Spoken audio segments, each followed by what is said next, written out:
Welcome. Now in this module, we're going to look at the controls appendix, which is part 3. And here we're going to take a look at asset management. So let's look in more detail about asset management controls in the appendix section of ISMS 27001. Now, if you look at the overall structure of the discretionary controls or the controls appendix, asset management is A8, and we have about 10 controls in asset management. Now, A8, asset management, the group level control, in the first control objective, responsibility for assets, we look at inventory of assets, ownership of assets, acceptable use of assets, and return of assets. And by the way, these particular 4 controls, inventory, ownership, acceptable use, and return of assets, are very, very important. And they actually drive the implementation of the security hardening and the implementation of the controls which we do in the Information Security Transformation project. Now, let's take a look at inventory of assets. What do we really want here? In green, assets associated with information and information processing facilities shall be identified, and an inventory of these assets shall be drawn up and maintained. And one of the other controls actually talks about an asset owner.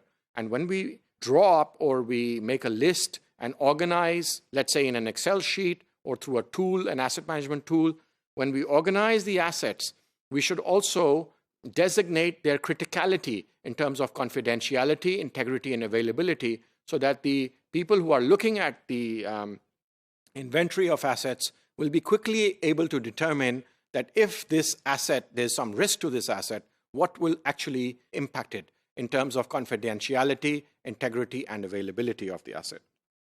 Now, acceptable use of assets is a very, very, very important control, A813.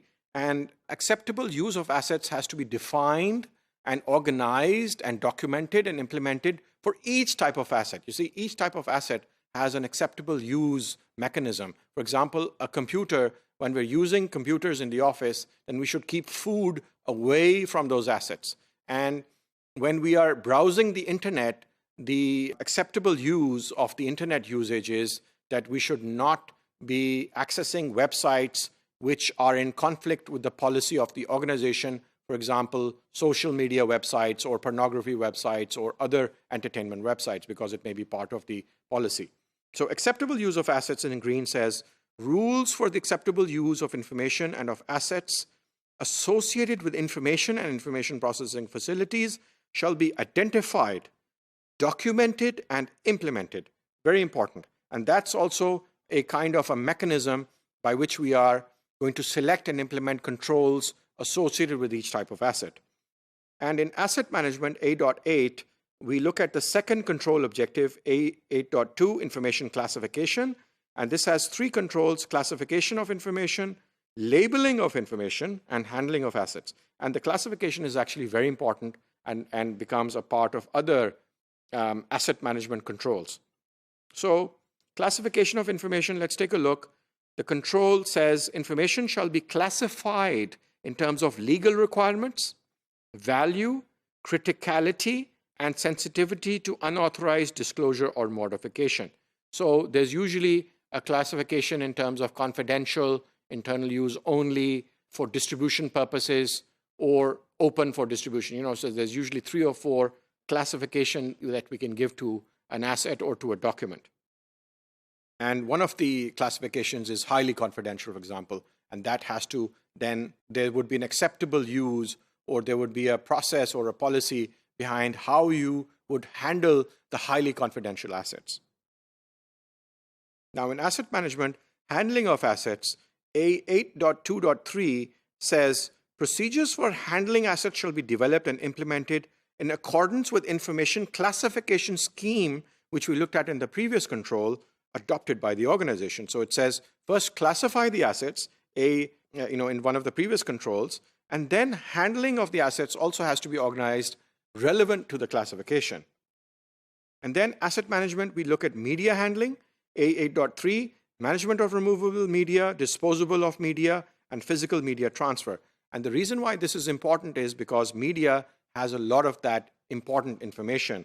and we need to organize how we're going to handle the life cycle of the media in terms of removable media, disposal, and transfer. So let's take a look at management of removable media. Procedures shall be implemented for the management of removable media in accordance with the classification scheme adopted by the organization. And you see here how the classification again and again is relevant, and we refer again and again in handling of assets or in the management of removable media, how we're going to conduct the control or implement the control relevant to the classification of the asset. And then physical media transfer.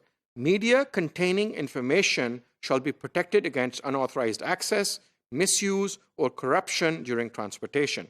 So these were some of the controls, and let's take a look at access control in the next module. Thank you.